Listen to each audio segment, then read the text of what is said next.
Before we crack into the video, I just want to preface that my run of Neon White was a casual playthrough, and the things I'm going to be saying in this video are inferred by this.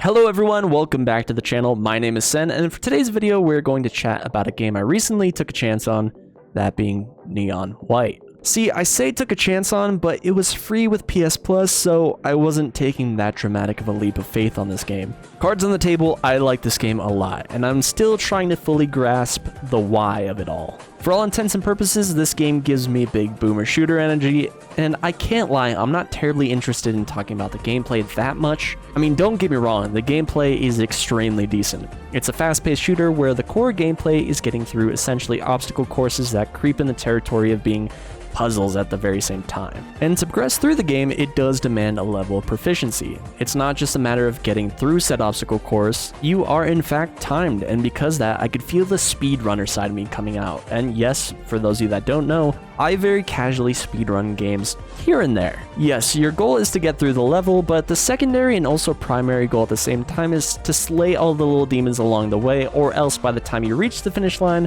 it won't be accessible. What makes this all unique is the actual shooting element. You aren't given weapons in a typical sense, you're given weapon cards, and for each card they have a specific weapon tied to them.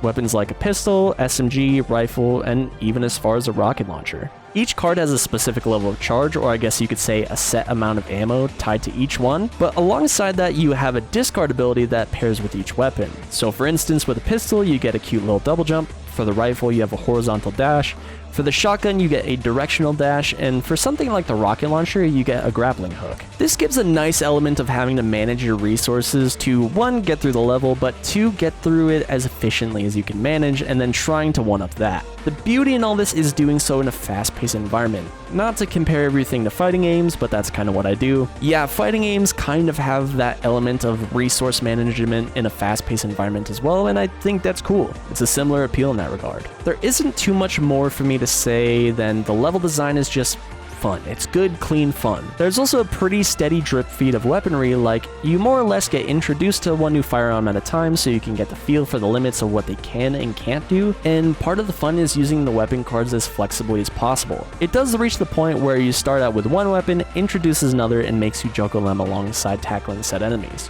Regarding the raw level design, it's very smart for the fact of starting out is easy enough to know where you need to go, and this is also true when you start out, but also as you flow things faster and more naturally as you become more and more proficient with the mechanics, but simultaneously made with the intention of each level being broken. The ability to look at each new level as something to be cracked and looked at from many different angles to potentially find new routes to shave off more and more significant amounts of time. The basic enemies themselves aren't all that important, they're more or less characterless creatures for the sake of giving you something to shoot along your way. There isn't a ton of interesting things to interact with in the environments. I mean, there's like barrels and stuff like that that typically give you momentum of some kind. For the most part, it's usually momentum in the upwards direction, but I mean, there is also glass to break and red walls to break through, but that's kind of it. Once again, the fun here is juggling multiple of these weapons and enemies and then finding faster ways through the stage that might not be obvious. The gameplay's good, I like it. The one thing I really feel like I missed out on is having a friend that was playing the game alongside me for the sake of friendly competition.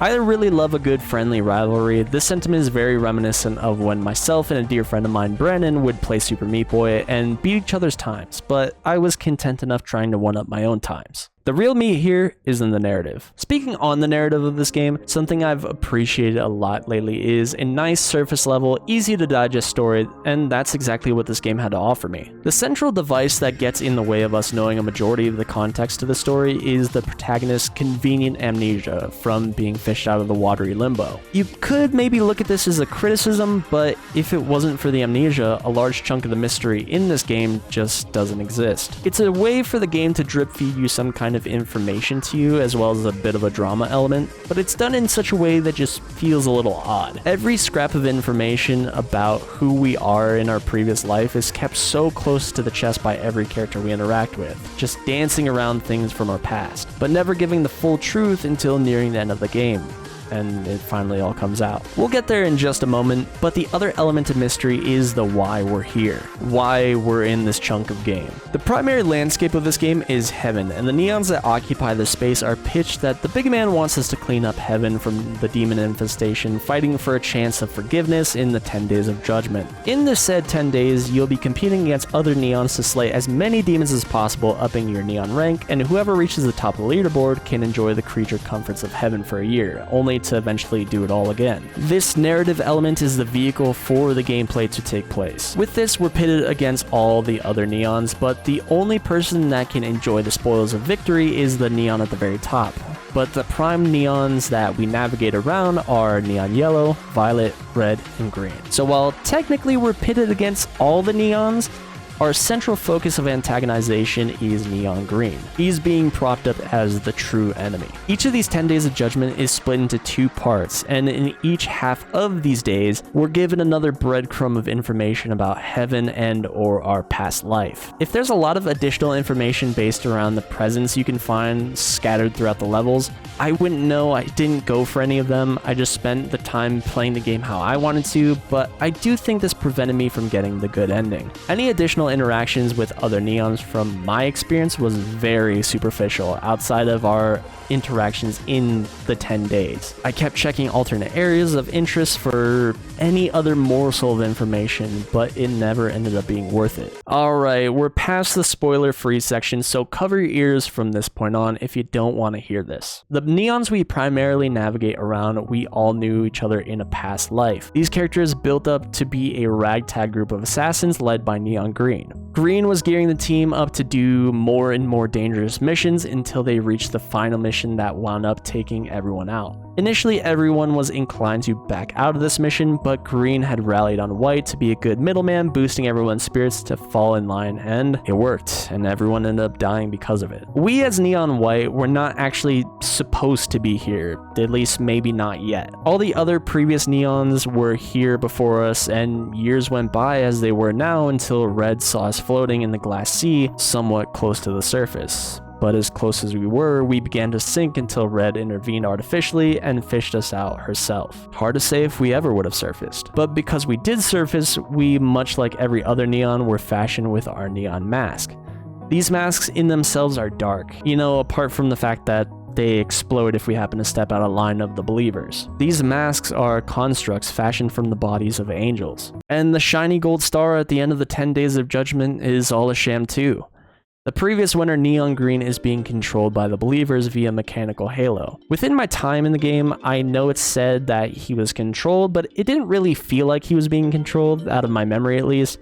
But I suppose he really does become batshit crazy after his halo is broken. Green's plan is destroying heaven by creating a massive breach in the firmament, aka Heaven's Wall, using a stockpile of neon masks. He wants to expel God from existence to rule over what remains. Neon Green wants specifically the Book of Death to gain a level of uncontestable power in pursuit of that goal. This very same power was what was leveraged for the believers when they elected to overthrow God and make heaven the materialistic paradise that they wanted. So because I didn't put in the extra work, my hand was forced into taking the bad ending. In our final face-off with Green, we were left with both books and the inkhorn, and like I said, I was forced to take the bad ending, so we wrote Neon Green's name in the Book of Death, casting his soul to eternal damnation. But because of that fact and us not taking the route of forgiveness, we too are cast into the very same fate. The driving forces of this game is our opposition of Neon Green, and everything else around it is not as important in the scope of the elements in the game. Not saying that they're not important, just not important in regards of the actual gameplay. We don't play the game because we're in love with Neon Red or because we're really good friends with Neon Yellow or anything like that. The importance of the other neons are tied to our relationship to Green and branch off from that. Neon Yellow's relationship to us is the archetype of the fun-loving idiot best friend character. We don't get a ton of time with him because eventually he sacrifices himself to protect us from Neon Green. He's initially pitched to us as having a sort of duplicitous agenda by Neon Violet. The attempt here is to make it seem like he's having us lower our guard by being friendly and then taking advantage of us later when the time is right. But Nah, from my understanding, he's just a good dude. Our relationship to Violet is one of jealousy. Our actual relationship with Violet is the one pitched to us from Yellow. She's putting herself into a perceived state of ignorance or incompetence, but in all actuality, she was jealous of our relationship with Neon Green being as close to him as we were. Neon White was Neon Green's right-hand man when we were living. This eventually leads to her betrayal when Neon White and Red reach the Book of Life, and inevitably, her death. You don't need him anymore with me by your side. What do you say I punish him for you? Then we can rule over heaven. Just the two of us. Oh, Violet. So young, but already your mind so wicked. You think you've proven yourself worthy, have you? My sweet, sweet girl. Even God himself denied you.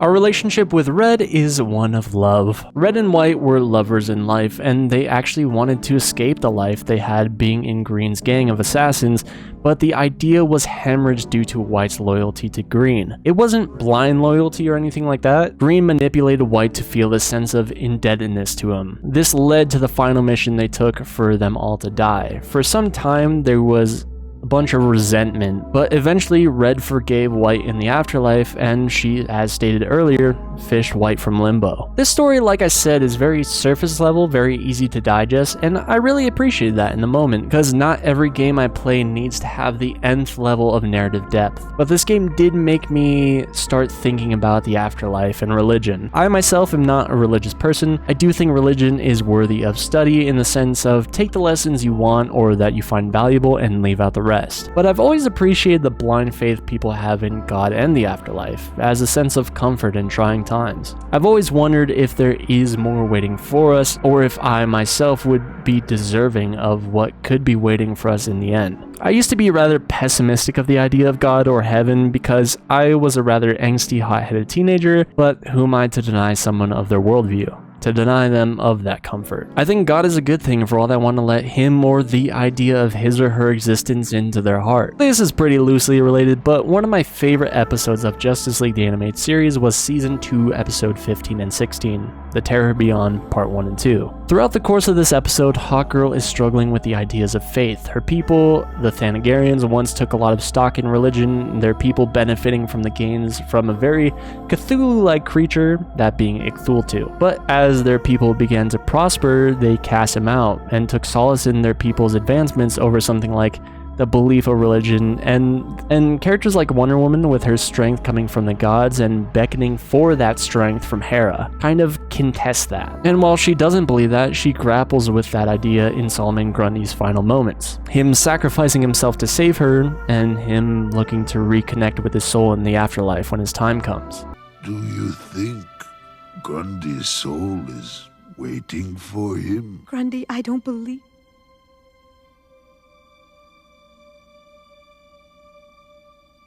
Yes, it's waiting for you. Excellent set of episodes. If you'd like me to cover them more in full, let me know. While the premise of this game is artificially orchestrated by the believers for their own benefit, the driving force or idea around this game is forgiveness. This could be seeking it for yourself or forgiving those who wronged you along the way. And in my final moments, even though it was forced, the inability to forgive my greatest enemy is the downfall of my very own forgiveness in the eyes of God. Finding my own name, that being Neon White, in the Book of Death. The very same fate I cast to Neon Green. All in all, I really liked the game.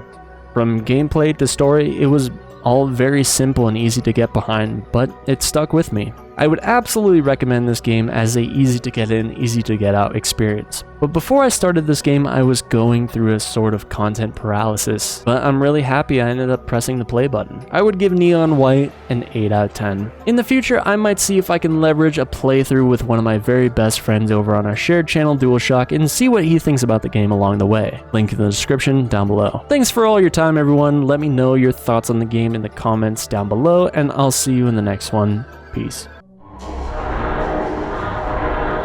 Yeah, he's out cold. Makes sense. Mortals were never meant to use the inkhorn. Damn it, he really did it! The bastard saved heaven!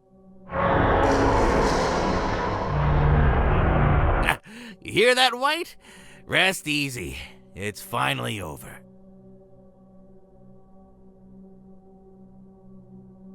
What? You're not gonna write the kid into the Book of Life?